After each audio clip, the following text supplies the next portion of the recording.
Hey all, hope everybody's doing good. Uh, it's the end of the weekend, and I think we're going to talk about a couple of things. We're going to talk about edge tools, i.e., spoke shaves, planes, draw knives, and the like. And we're basically going to, first of all, Johnny Arnett. If you don't want to breathe sawdust, or in general, everybody, if you're tired of sawdust, learn how to use these tools right here. I mean, obviously, there's probably some sawdust that you don't see, but by and large, it just makes little curls. You just pull curls. A lot of people get frustrated with the spoke shaves and the draw knives because they don't get the immediate results. These do take a while to learn how to use. You need learning wood, grain direction, being able to stop at a moment's notice when you've got the grain running the wrong way and you're going to hack out a big bunch. And I guess this could also apply to card scrapers too. Absolutely, it could. But that's a whole different sharpening scenario for another time. But mainly, I've seen some videos on spoke shaves. I've been poking around on the tube, and a lot of people suggest, I guess would be the best way to go or to say it, that you have to spend a lot of money for a spoke shave. And even the vintage spoke shaves are not cheap. So I guess what I'm here to do is debunk some of the things that I've seen on the inner Google, just because they're flat out wrong. I've got several different things here. I've got a brand new Wood River, which was about $80. A couple of Stanley vintage, a cheap old flat steel plane, Stanley hand plane. I think that's a Kuntz, which is a knockoff of a Stanley, but it's made probably in China or Korea or something.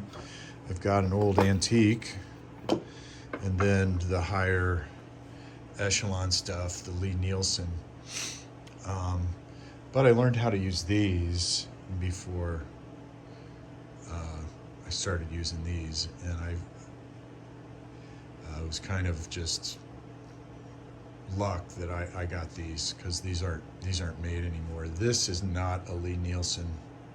This is I think made by a Hungarian company that came from Germany. But there's lots of different ways to go about it. There's two things that are equally as important. Well, let's say three. The first is technique.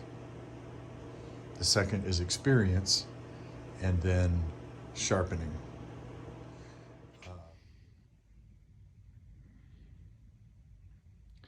It really does come down to those guys right there, whether it's waterstones, diamonds, carborundum, combination of all three, slow speed grinders, buffers, Tormec, water wheels.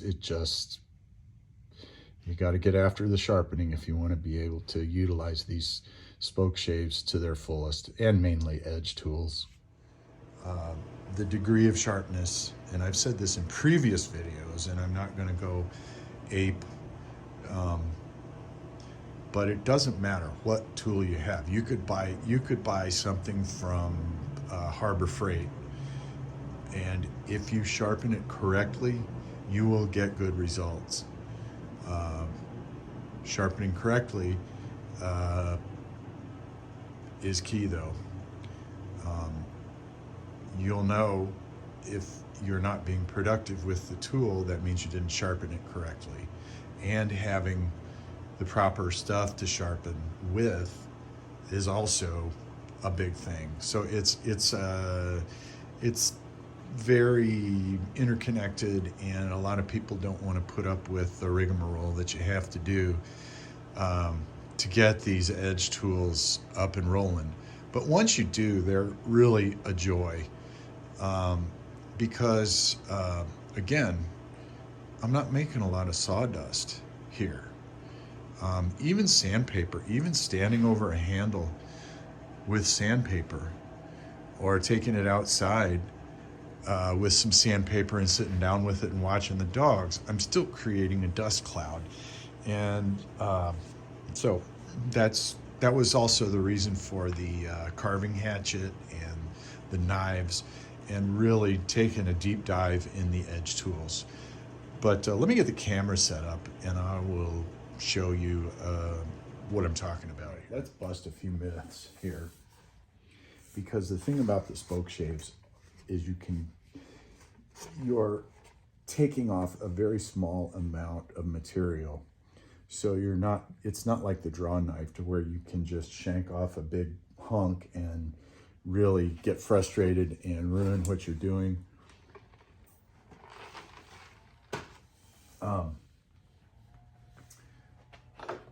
So let's see. What are we going to do first? But like I said, it all comes down to sharpening. I have flat bottom spoke shaves and I have rounded bottom spoke shaves. I do not have a concave spoke shave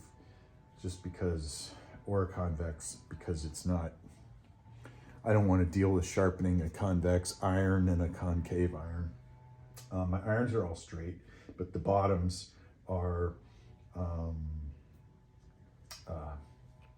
rounded or flat, either or. Believe it or not, I've used hand planes, especially for flattening a handle and getting it ready to start shaping it and rounding it. And like I said, this was one of the rust buckets. That's a couple of videos back. And then I had to buy it. The iron was built, and I had to get a Stanley cap iron, which was about $25. But this isn't even a Stanley iron that I bought. It's a Fulton Tool Company, and it's not very thick, but it is sharpened like crazy, and it cuts like crazy, as evidenced by the last video. Now I also do have a Lee Nielsen, which is super nice to use. Yes, are the Lee Nielsen better? Absolutely, they're better. I mean, look how thick the iron is. And that's pretty much on all of their tools. They're made of bronze. They just have weight behind them. So does it make them better than does it make them better than, say, a Kuntz, that's probably $28? Not necessarily. Let's just straight up do it. I did not flatten the sole on this. It has a little glue on it. But I did sharpen the bejesus out of this iron, and it's adjusted correctly. And looks like she's cutting to me. So it really is. It really is adjustment, experience. Come on now, where the heck are you? What happened? Now, the thing that it is, you have to watch with these guys is your depth adjustment. Looks like I came on. There we go. And you need to make sure your cap iron is tight, and that's tight. Otherwise, you're going to lose your adjustments, like I just did. So there are some pros and cons.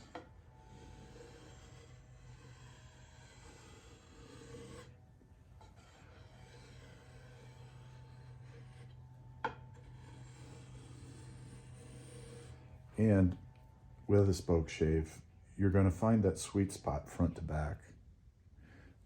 And it's the best thing to do is to try and hold that consistency.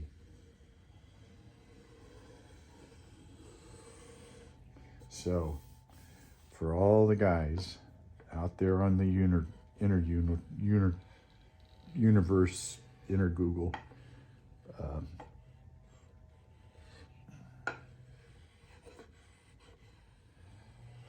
these cut just fine. Oh, maybe that would go. Yeah, there we go.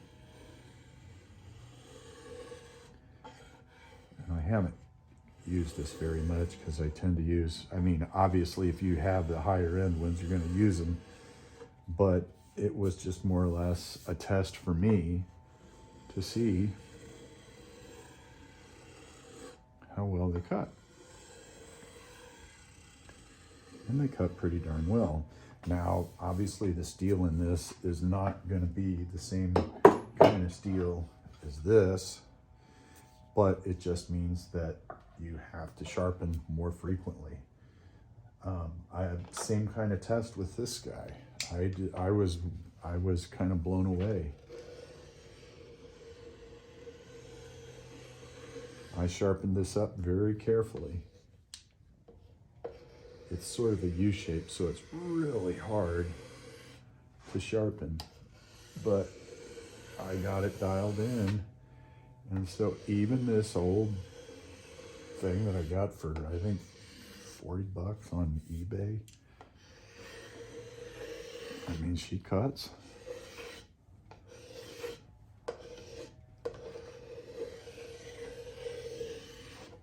Actually better than the Kuntz.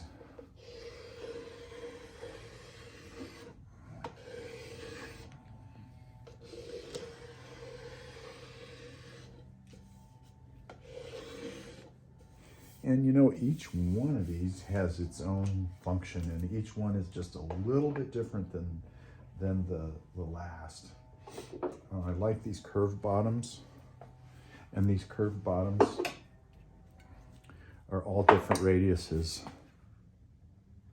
for neck transitions and palm swells. And so you have to hold these at different angles, but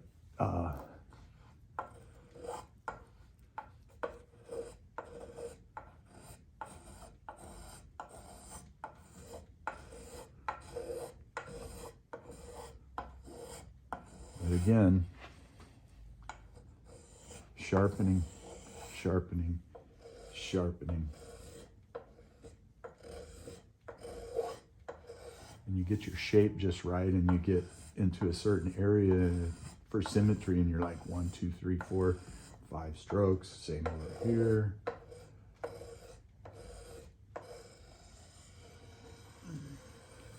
So essentially,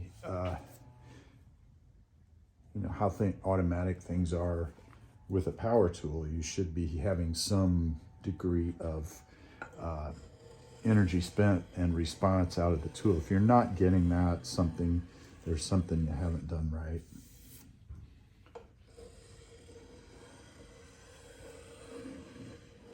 Let's see, the rounded bottoms take an even thinner bit because we're working with an arc, so it's only gonna, wherever the arc of the spoke shave hits is basically the tangent, and so that's what it's going to pull off. Obviously this is a beautiful tool, and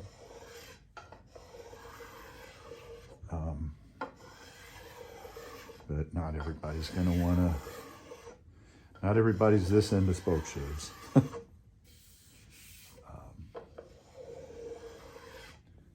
But this is absolutely, honestly, it is the best one. But it only does so many things. Here's the other one. It has a much higher angle. This one's really good for palm swells.